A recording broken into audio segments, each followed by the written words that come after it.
Buenas tardes, comenzamos. Hoy hay que daros un aplauso porque a pesar del frío os habéis acercado hasta aquí. Bueno, y comenzamos como hacemos todos los cristianos, en el nombre del Padre y del Hijo y del Espíritu Santo. Amén. Bueno, y ya hemos dicho que este domingo es el domingo de la palabra de Dios, que ha instituido el Papa Francisco, después de que se lo pidieran algunas personas, bastantes personas, que así como hay un día dedicado al Corpus Christi, pues haya también en la Iglesia un día dedicado a la palabra de Dios. Y es este domingo, el tercer domingo del tiempo ordinario.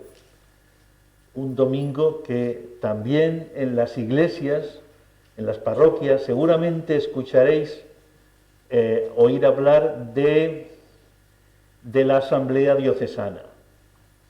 Y en este domingo también celebramos la infancia misionera, o sea, muchas cosas, pero nosotros queremos unirnos a esta fiesta y por eso vamos a comenzar esta lección con una procesión de la palabra. 3 personas, una va a llevar la palabra y otras 2 van a llevar las velas y así acogemos la palabra. Y como gesto también de acogida nos ponemos de pie para acoger la palabra. Invocamos al Espíritu acogiendo la palabra. Ven Espíritu, ven Espíritu, ven Espíritu, ven Espíritu, ven Espíritu, ven Espíritu, ven Espíritu, ven Espíritu. Y oramos al Espíritu diciendo: ven Espíritu Santo, abre nuestros corazones para recibir la palabra de vida. Ven Espíritu Santo, transforma en palabra de Dios la palabra escrita por los hombres. Ven Espíritu Santo, danos tu fuerza para ser testigos de la buena nueva del Evangelio. Ven Espíritu, ven Espíritu, ven Espíritu, ven Espíritu, ven Espíritu, ven Espíritu, ven Espíritu, ven Espíritu. Bueno, de esta manera queremos como solemnizar esta fiesta de la palabra de Dios. El domingo lo celebraremos en las parroquias, en las comunidades. Bueno, habrá niños que lleven también la palabra con velas encendidas, si es que hay niños en las celebraciones de la Eucaristía, porque no en todas las celebraciones hay niños, bueno, sino otro tipo de personas. Bueno, ¿cómo motivamos esta lección divina? Pues con textos de la carta que ya os suena mucho. ¿Cómo se llama la carta? La carta que ha escrito el Papa para Aperuit Illis, que significa les abrió el entendimiento. Bueno, y este texto hace alusión a los discípulos de Maús. Los 2 discípulos de Maús se marchan desalentados, sin esperanza, y en el camino se acerca Jesús y les va hablando y a medida que les va hablando, les abre la mente, y a medida que les abre la mente, les va encendiéndose un fuego en su corazón, de tal manera que después, cuando ya estén a la mesa y reconozcan del todo a Jesús, al partir el pan, a Jesús se le reconocía, ¿cómo partiría el pan? ¿Verdad? Que le reconocieron al partir el pan. Entonces le dice uno al otro, ¿no ardía nuestro corazón mientras nos hablaba por el camino? Bueno, pues esta es la experiencia más bonita que podemos tener en la palabra, que nos enciende el corazón, y esto lo queremos para todos nosotros. Y esta es la finalidad por la que hacemos esta lección divina, que se nos encienda también el corazón, que nos entusiasmemos, que nos entusiasme Jesús. Bueno, por eso revivimos este gesto de Jesús resucitado a los discípulos, les abrió el entendimiento para comprender las Escrituras, para gozar las Escrituras, ¿verdad? A mí siempre me llama la atención que hay gente que pasa por la catedral y no goza, ¿verdad? Y a veces hace falta personas que te ayuden a gozar del paisaje de la catedral. Bueno, pues Jesús es el que ayuda a gozar de la palabra, como un fuego. Y también otro texto que lo vamos a leer todos juntos. Es un texto también de la carta a Peru y Tilis. Decimos, celebramos con toda la Iglesia un domingo completamente dedicado a la palabra de Dios para comprender la riqueza inagotable que proviene de ese diálogo constante de Dios con su pueblo. Bueno, y esto tiene mucho que ver con la oración, porque si la palabra es el diálogo constante de Dios con su pueblo, la oración es la respuesta amorosa a esta palabra de Dios, ¿verdad? Es como cuando una mamá o un papá o los abuelos, ahí que tenemos a una abuela, pues se acerca al niño o a la niña, ¿verdad? Y le dicen, di papá, di mamá, di yaya, di tata, ¿verdad? Di abuela. Y el bebé, cuando tiene ya unos meses, empieza a decir algo parecido a papá, mamá, y todos se alegran en la casa. Bueno, pues lo mismo es esto. Después de hablarnos Dios, aprendemos a decirle nuestro amor con las palabras que Él nos ha enseñado. Y esto es la oración que nos enseña, en la que nos mete el Espíritu. Pasamos adelante. Bueno, el contexto, muy importante siempre el contexto. El contexto es muy necesario para entender el texto. Por ejemplo, no es lo mismo vivir este día en Burgos que vivirlo en el Pirineo, que hemos hablado antes del Pirineo.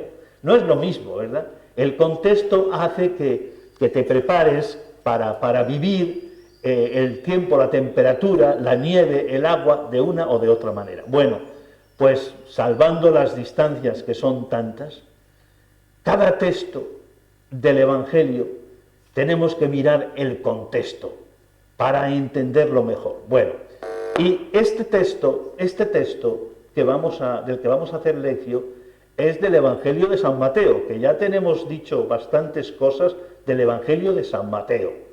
Bueno, y por eso recordamos que Mateo siempre insiste mucho, como Mateo escribe el Evangelio para comunidades judeo-cristianas, le interesa mucho destacar que en Jesús se cumplen las Escrituras. Y por eso muchas veces dice lo que también dirá en este texto, ¿verdad? Que para que se cumpla la Escritura, y en concreto va a citar un texto de Isaías, del profeta Isaías. También en el Evangelio de Lucas, cuando Jesús va a la sinagoga de su pueblo, desenrolla el rollo, el papiro, y recordáis que lee también un texto del profeta Isaías. El Espíritu del Señor está sobre mí, porque me ha ungido para... y ahí va enumerando una serie de cosas y al final dice, y para anunciar el año de gracia del Señor y para anunciar la buena nueva a los pobres. Bueno, entonces recordamos esto. Insiste siempre Mateo en el cumplimiento de la Escritura en Jesús. Es decir, hace una lectura de la historia en clave de cumplimiento. No solo hubo un profeta que habló, sino que lo que aquel profeta habló se cumple hoy. Esta escritura que acabáis de oír se cumple hoy. Y interpreta la historia con criterios liberadores, es decir, que lo que pretende Dios con su mensaje es liberar, es levantar, es comunicar una buena noticia al ser humano. Esto es muy importante también que lo digamos, porque hay personas que tienen una mentalidad de Dios como el que ata, como el que vigila, como el que parece que nos controla. Bueno, pues la experiencia de Dios que nos ha transmitido Jesús es un Dios ensanchador, no un Dios ocupador. No ocupa el corazón solo para mí, sino que ensancha el corazón para todos. Por eso la experiencia es liberadora. Bueno, y el acierto de la escuela cristiana de Mateo fue precisamente leer las Escrituras a la luz de Jesús. Y esto lo hacemos en la Eucaristía, porque en los domingos, ¿cuántas lecturas hacemos? Tres. Pues yo creo que más. Cuatro, porque hacemos primera lectura, Salmo, que también es palabra de Dios, segunda lectura y después el Evangelio. Y leemos el Antiguo Testamento a la luz de Jesús. Sobre todo las primeras lecturas suelen ser siempre del Antiguo Testamento. Pasamos adelante. Bueno, nos fijamos también en que con este texto va a comenzar la actividad de Jesús. Ha pasado 30 años escondido, aprendiendo esa humanidad. Dios se hizo hombre. Bueno, 30 años en su pueblo, en Nazaret. Pero llega este momento después del encuentro con el Bautista en que empieza la actividad de Jesús. Bien. Y prestamos también atención a las comunidades pequeñas. Vamos a ver, ya lo hemos dicho muchas veces, pero Mateo escribe para las comunidades en las que él estaba como evangelizador. Y esas comunidades eran pequeñas, a lo mejor de 3 o 4, 2 familias o 3 familias, eran comunidades pequeñas. Y vivían una situación bastante mala, porque los judíos que estaban alrededor no reconocían a estas comunidades, no las reconocían. Y también porque creer en Jesús empezó a ser motivo de persecución. Y también porque acogen a los paganos. Y una corriente fuerte de los judíos no quiere saber nada de los paganos. No quiere que este nuevo camino acoja a los paganos. No quiere que sea universal. Bueno, entonces tenemos presente estas comunidades pequeñitas que están sufriendo mucho. Perdón. Y Mateo, con este texto, lo que intenta es dar esperanza, dar ánimo a estas pequeñitas comunidades. Bueno, estas pequeñitas comunidades, pues, es lo mismo que está pasando hoy, ¿verdad? Aquí en Burgos, por ejemplo, hay muchas comunidades pequeñitas. En muchos pueblos, pues a lo mejor van 10, 15, 20 personas, 30, no mucho más, en muchos pueblos, no mucho más, a la Eucaristía, 4.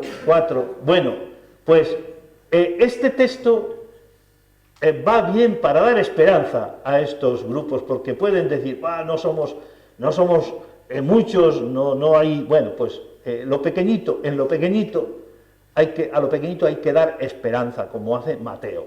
Vale, pasamos adelante.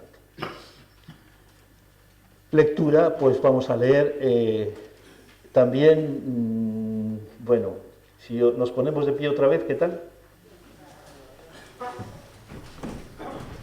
El Señor esté con vosotros. Y con tu espíritu. Lectura del Santo Evangelio según San Mateo.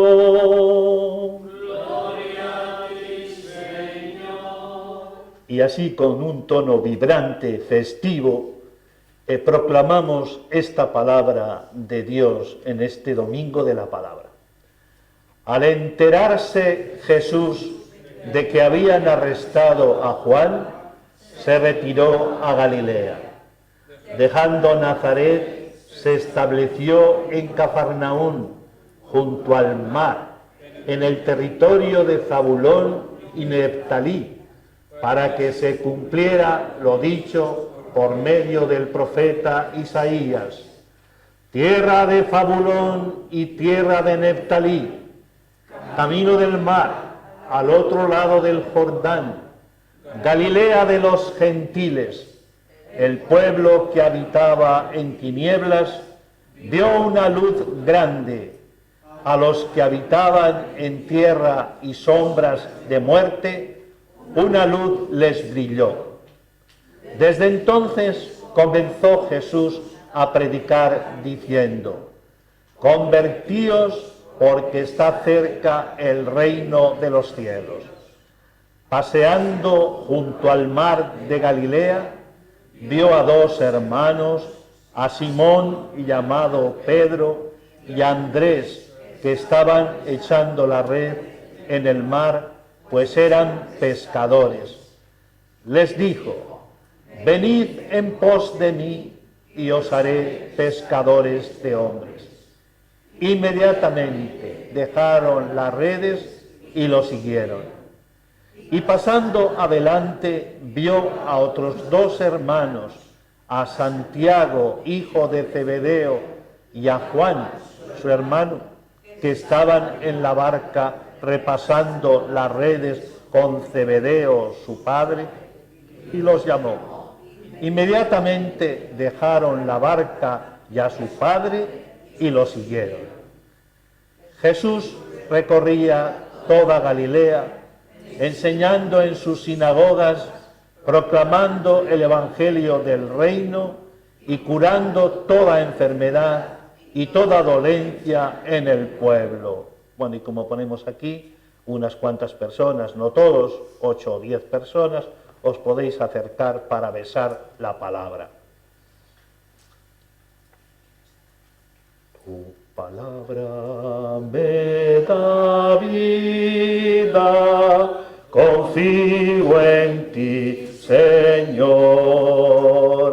Tu palabra es eterna, en ella esperaré. Tu palabra me da vida, confío en ti, Señor. Tu palabra es eterna, en ella esperaré. Nos sentamos.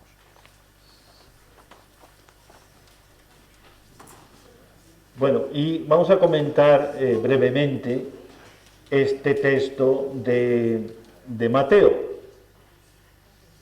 Y lo primero que nos fijamos es en esto. Al enterarse Jesús de que habían arrestado a Juan, Jesús, como hacemos nosotros, todas las mañanas, o escuchamos la radio, o leemos los periódicos, bueno, pues Jesús también hace lectura de los signos de los tiempos.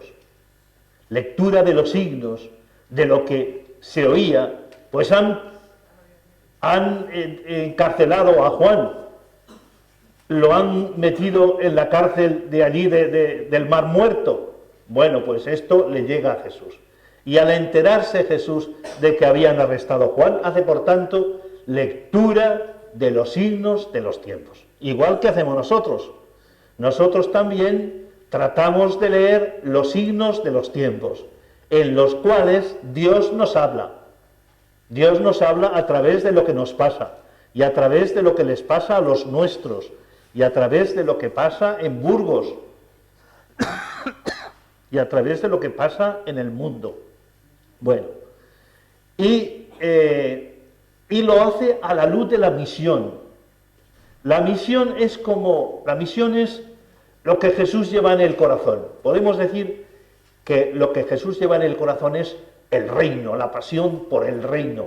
Esta pasión, a la luz de esta misión, lee todo lo que pasa, ¿verdad? Y todo lo que pasa le habla, porque, como sabéis muy bien, cuando uno está bien metido en una misión, dicen que cuando uno está enamorado, en todo ve al amado o a la amada, en todo. Ve árboles y ve al amado, y así hacía Juan de la Cruz cuando cantaba: mi amado, ¿dónde está mi amado? Las montañas.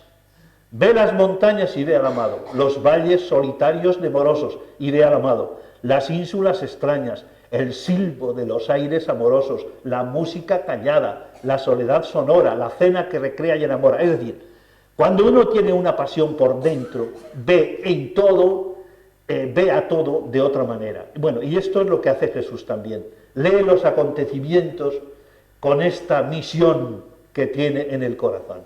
Y después también otro detalle, que Jesús sabe, ¿verdad? O sea, Juan Bautista ha anunciado la palabra. ¿Y qué le ha pasado?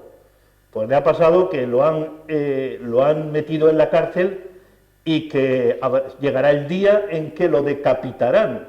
Es decir, anunciar la palabra conlleva riesgos. Y esto lo sabe Jesús. Pero, a pesar de todo, Jesús no se vuelve atrás. Podría decir: bueno, como a este le ha ido mal, pues yo me retiro, ¿verdad? Los discípulos sí van a querer que se retire, o por lo menos que no vaya más allá de los límites donde le tratan menos mal. No querrán los discípulos que vaya ¿a dónde? ¿A dónde no quieren que vaya? A Jerusalén. No quieren porque Jerusalén, ¿qué hacía Jerusalén? ¿A quién mataba? A los profetas. Bueno, vale, pasamos adelante. Y se retira a Galilea. Estamos pensando, los que habéis estado en Tierra Santa, que Jesús ha ido al Jordán, donde estaba bautizando Juan. Pero una vez que se ha enterado de que lo han metido en la cárcel, Jesús se retira a Galilea. Vamos a ver que esto es muy importante y muy bonito. Seguramente que habréis oído, la cosa empezó en Galilea. La cosa empezó en Galilea. Y Jesús, cuando resucita y se reúne con los discípulos, les dice: volved a Galilea. ¿Por qué les dice volver a Galilea? Porque en Galilea empezó esa historia tan preciosa del reino. Aquello era una maravilla. Los discípulos estaban encantados, la gente también. Bueno, entonces se retira a Galilea. Y Galilea se llamaba la Galilea de los gentiles. ¿Por qué se llamaba de los gentiles? Pues porque Galilea era un pueblo no eran judíos auténticos, no eran judíos ortodoxos. Era un pueblo que se había ido formando con gentes de muchos lugares, ¿verdad? Y allí, pues, se llamaba de los gentiles. Los judíos ortodoxos, los judíos observantes de Jerusalén, veían a Galilea como algo despreciable. Por eso acordaos de una frase que Natanael dirá: de Nazaret, ¿os acordáis? De Nazaret puede salir algo bueno, pero bueno, no me vengas aquí. De Nazaret no puede salir. Por tanto, la Galilea de los gentiles era esto. Bueno, y sin embargo, fijaos, los judíos observantes no veían bien a Galilea, pero Dios tiene su propia manera de hacer las cosas. Hoy hemos escuchado la primera lectura preciosa, ¿verdad? porque va el profeta a ungir como rey a un hijo de Jesé y pasan todos los hijos y él cree, pues este es. Y Dios le dice que no, que este no es. Este es, que no es. Y le dice al final a su padre, pero no queda ningún otro muchacho. Y dice, sí, queda el más pequeño, el más pequeño. Al más pequeño nadie le tenía en cuenta. Y le dice el Señor al profeta, vete y a ese úngelo como rey de Israel. Entonces, Dios tiene otra manera de hacer las cosas. Hoy también celebramos la fiesta de Santa Inés, una niña que es capaz de dar testimonio de Jesús. Bueno, por tanto, bien, Galilea, como os digo, es una maravilla. Es la patria de la primera comunidad. Cuando Santa Teresa escribe el libro de la vida, dice que después de estar en la Encarnación, fundó un conventito. ¿Sabéis dónde está ese conventito que fundó? ¿Cómo se llama el conventito que fundó? San José. Bueno, y dice que los 5 años de San José son los años más bonitos que hemos podido vivir, ¿verdad? Años preciosos, cuando algo empieza. Bueno, entonces, en Galilea es la patria de la primera comunidad. Jesús, los discípulos, las mujeres que le siguen, bueno, recorriendo los pueblos de Galilea. Y lo recuerdan siempre como una época dorada, un recuerdo entrañable. Bueno, pues en esa Galilea es donde comienza esto. Y ahí se estrena el reino. Y en la Galilea, que era un pueblo que habitaba en las tinieblas, porque era un pueblo de gentiles, no eran creyentes auténticos como pensaban los judíos desde Jerusalén, pues ahí una luz les brilló. Ahí apareció la luz, precisamente en un pueblo de tiniebla. Vamos a pasar adelante. Bueno, y dentro de Galilea, perdón, dentro de Galilea, pues resulta que, no, tranquila. Dentro de Galilea, los que habéis estado también allí, sabéis que una cosa es Nazaret y otra cosa es el mar de Galilea. Precioso, precioso el mar de Galilea, donde uno se emociona allí cuando vas en la barquita, ¿verdad? Y se detienen, apagan los motores, ¿verdad? Y allí cantamos o leemos un texto en medio del lago. Bueno, una maravilla. Bueno, pues Jesús, ¿dónde decide instalarse? Pues no se queda en Nazaret, sino que va a Cafarnaún. ¿Por qué va a Cafarnaún? ¿Por qué os parece que irá a Cafarnaún? Porque Cafarnaún era una ciudad pujante, era una ciudad que estaba al norte del mar, una ciudad pues muy habitada para lo que era aquello. Se establece ahí porque Cafarnaún era un cruce de caminos y de culturas. Ahí se mete Jesús, ahí en medio de la gente, en un cruce de culturas y en un cruce de religiones y de gente de todo tipo. Como ponemos aquí, en Cafarnaún estaban los judíos, pero estaban los romanos, estaban los recaudadores de impuestos, estaban los pescadores, las prostitutas o los jefes de la sinagoga, todo se entremezclaba. Por eso en los evangelios veremos cómo de vez en cuando, en una ocasión entra una prostituta, ¿verdad? Bueno, a lavarle los pies. Bueno, todos eran vidas cruzadas. Y ahí ya empieza a manifestarse la dimensión universal del reino, del evangelio del reino, que está no solo para los 4 puros de Jerusalén, sino que está para todos los pueblos de la tierra. Dimensión universal. Ahí se coloca Jesús. Bueno, nosotros, no sé si pensamos esto, pero a veces cuando hay que hacer una nueva parroquia en Burgos o en otro sitio, se estudia también dónde hacerla. Bueno, hay que ver con qué criterios hacemos las cosas, ¿verdad? Y son criterios de tipo económico ¿de qué tipo son los criterios? Jesús se quiere meter en el cruce de los caminos y de las culturas.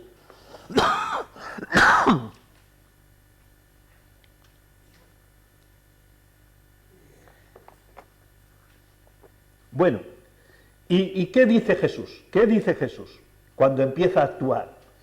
Pues dice, como decíais una de vosotras, dice, esto parece Cuaresma, ¿verdad? Parece Cuaresma porque lo que dice es, convertíos, porque está cerca el reino de los cielos. Bueno, Jesús se solidariza con el mensaje de Juan Bautista, que en las palabras casi coincide. Lo mismo decía Juan Bautista, convertíos, porque está cerca el reino de los cielos. Pero ya hemos explicado otros días cómo, aunque el lenguaje se parece, el del Bautista y el de Jesús, el contenido es muy diferente, ¿verdad?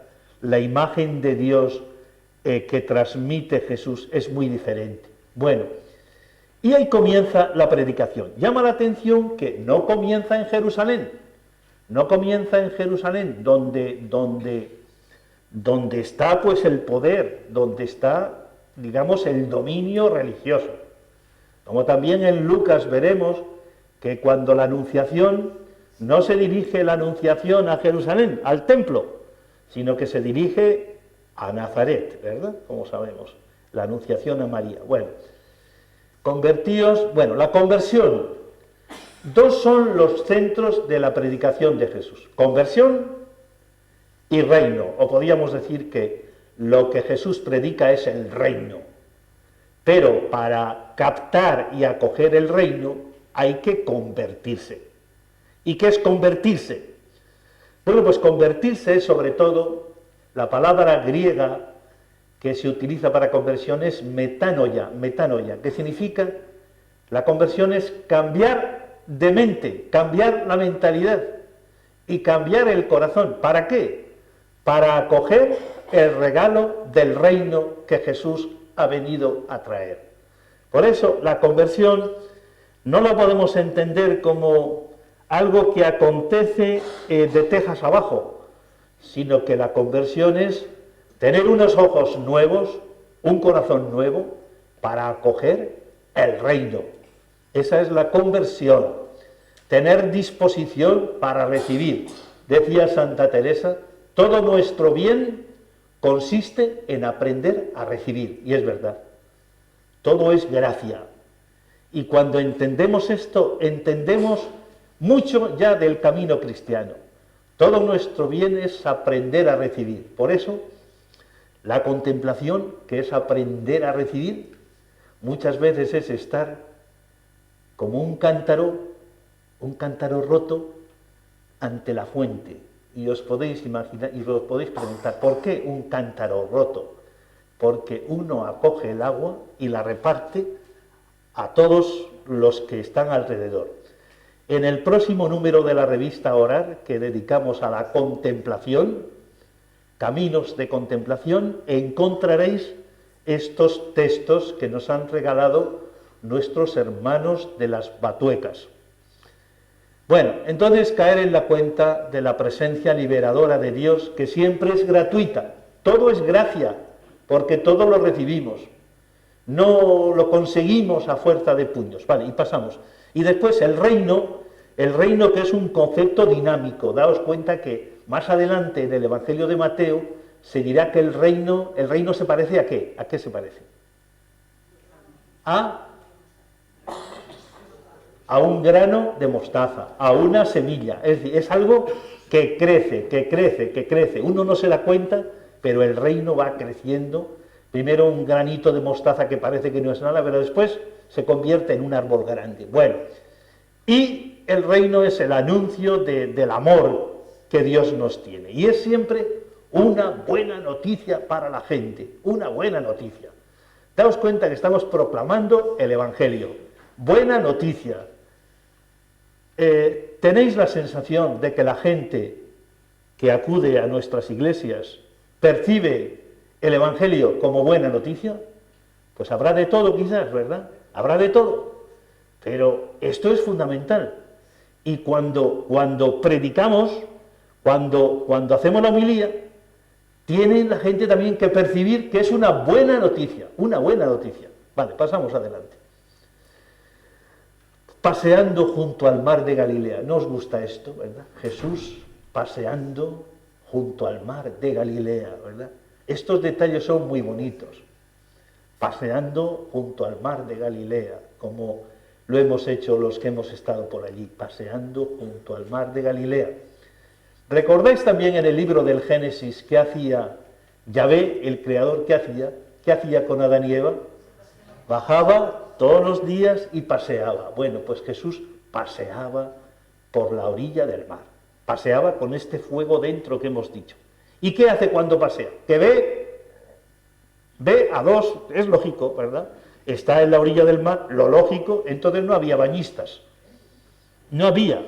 Ahora estás en la orilla del mar y es difícil ver a pescadores, ves a turistas, pero entonces lo que Jesús ve es a dos pescadores, Bueno, y quería también destacar que Jesús camina, el camino es muy importante en esta trayectoria espiritual, ¿verdad?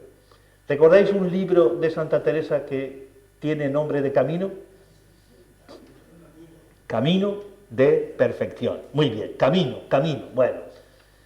Y fijaos que llama a dos pares de hermanos,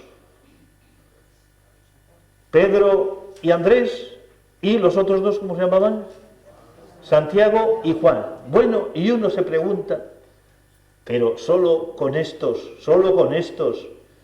se puede predicar el Evangelio a toda la humanidad. Bueno, pues así es Dios. Esta es la primera comunidad, solo cuatro, ¿verdad? Para que no nos entre la tristeza y el desaliento. Cuando miramos decimos, pero si no somos más que cuatro, ¿verdad? Bueno,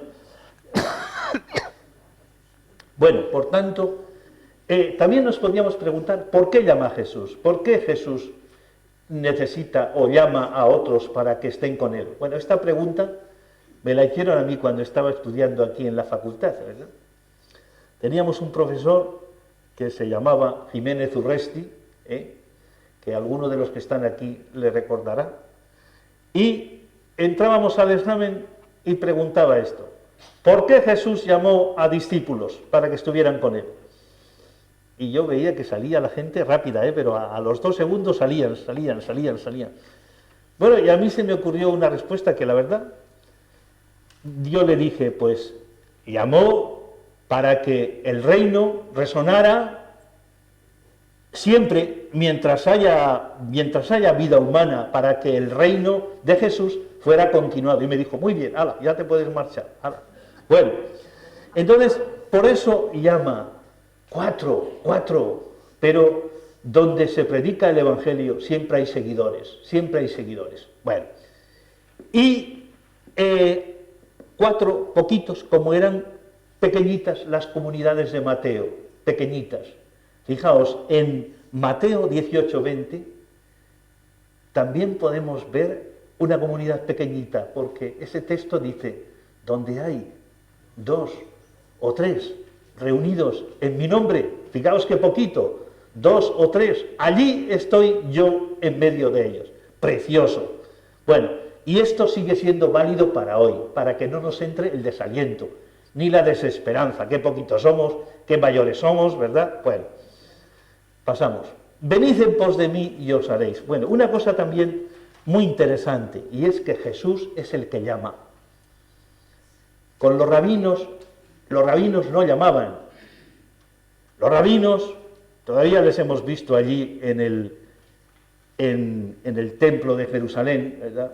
Allí recitando textos. Bueno, entonces los rabinos eran seguidos por discípulos. Los discípulos se acercaban a los rabinos para convertirse en discípulos de ellos. Sin embargo, Jesús no. Jesús les llama, los ve y los llama. Bueno, ¿por qué llama? Ya hemos dicho, no hay persona, por pobre que sea, que no tenga algo importante que hacer en el reino de Dios. Esta mañana en la Eucaristía también recordábamos esto, ¿verdad? Que el anuncio del reino no es para cuatro personas que tienen el micrófono en la mano, sino que es para todos. Todos somos bautizados y todos, por muy pobre que uno sea, porque más pobres que eran los pescadores eran gente ninguneada, ¿verdad? Porque como eran pescadores no podían cumplir con la ley, y como no podían cumplir con la ley, eran impuros. Bueno, tenían todas las papeletas para ser despreciados. Y sin embargo Jesús se fija en el corazón. Bueno.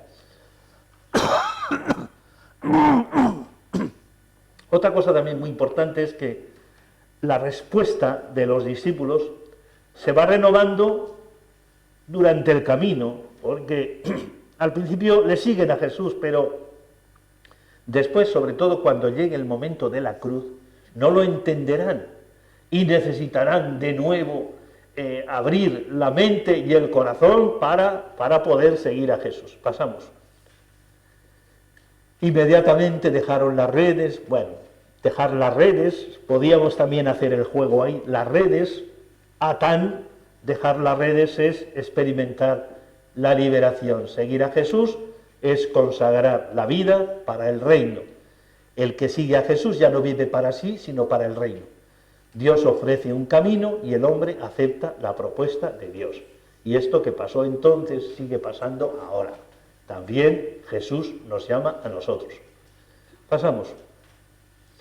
Y ya el último texto que comentamos es que Jesús, como un resumen, Jesús recorría toda Galilea enseñando en sus sinagogas, proclamando el Evangelio del Reino y curando toda enfermedad y toda dolencia del pueblo. Un resumen precioso de lo que hacía Jesús. Primero, Jesús no se queda en un pueblo. ¿Por qué no se queda en un pueblo solo?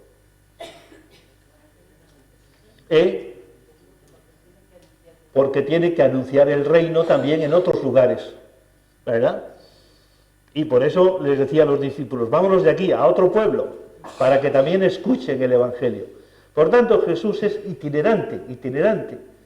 Nosotros ahora casi estamos más estables en un sitio, pero Jesús era itinerante con el grupo.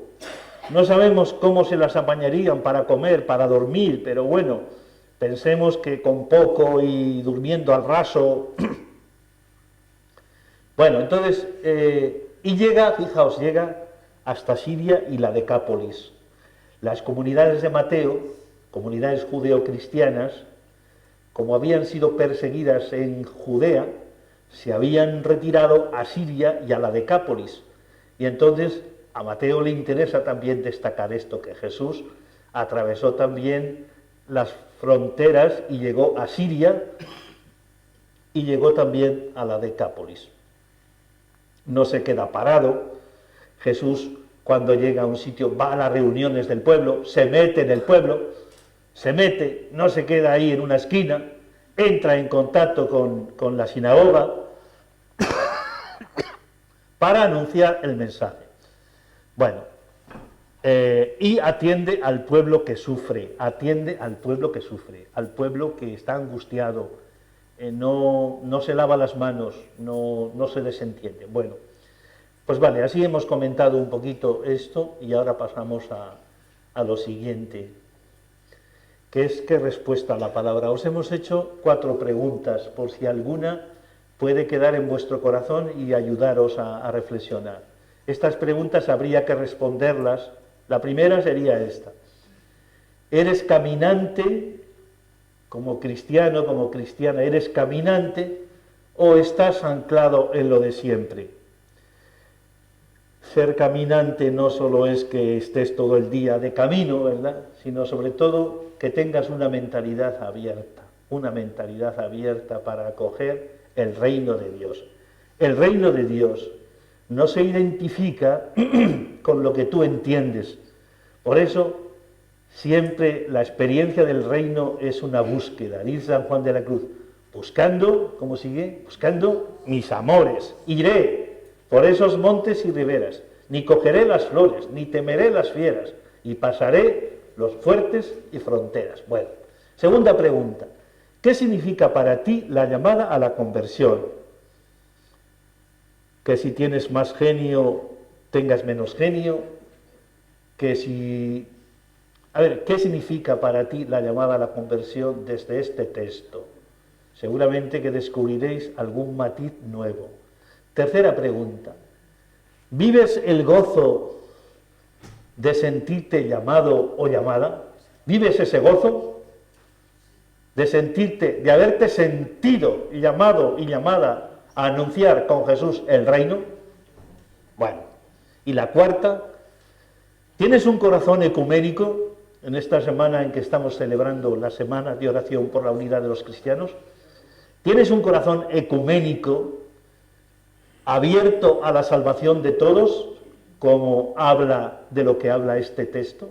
¿O los míos, los de aquí, solo los de aquí? Es decir, ¿cómo reaccionamos ante el que es distinto y quizás por eso distante, y al que es distinto y por eso extraño? ¿Cómo reaccionamos? ¿Tenemos un corazón ecuménico? Pasamos adelante. A ver, hacemos todos esta oración de San Ignacio de Loyola y así oramos este texto. Toma, Señor, y recibe toda mi libertad, mi memoria, mi entendimiento y toda mi voluntad, todo mi haber y mi poseer. Tú me lo diste a ti, Señor, lo torno, todo es tuyo, dispón de todo según tu voluntad.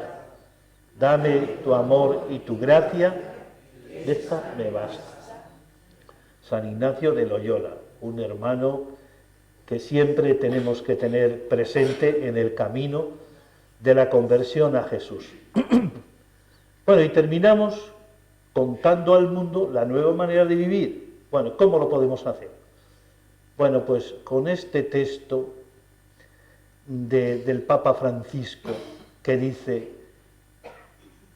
anunciaremos el Evangelio con el espíritu de la alegría, que mantiene vivo el ardor misionero, que hace de la vida una historia de amor con Dios, que nos invita a atraer al mundo solo con amor y a descubrir que la vida solo se puede poseer donándola, dándola gratuitamente. Bueno, y en este día en que ya estamos celebrando el Domingo de la Palabra de Dios, pues aquí tenéis 12 velas que podéis acercaros, 12 personas a levantarlas en alto, estas velas, y os van a entregar también un texto de esta palabra, van a repartir por las filas de los donde estáis, un texto de esta palabra para que lo guardéis como un pequeño tesoro de la palabra. Os levantáis ya las que tenéis que repartir, y 10 personas que se acerquen a levantar las velas en alto. 10, o si queréis, o alguna menos, pero bueno, por lo menos alguna, que se acerque a extender la luz, que llegue a toda la oscuridad. Gracias. ¿Alguien más que se acerque también a levantar la luz? Sí, muy bien, así.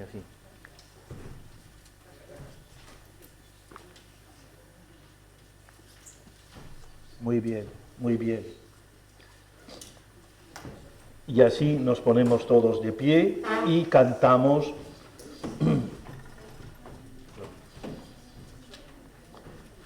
Dejad un sitio a la palabra, ¿verdad? Tú, Alicia, puedes recoger la palabra y ponerla en alto, porque si no queda ahí oculta. Bueno. Sois la semilla que ha de crecer, sois espiga que ha de granar, sois reino nuevo que empieza a engendrar justicia, amor y verdad.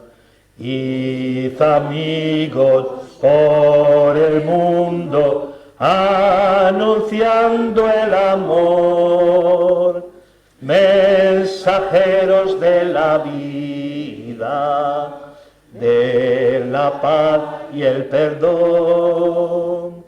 Sed, amigos, los testigos de mi resurrección, id llevando mi presencia, con vosotros estoy.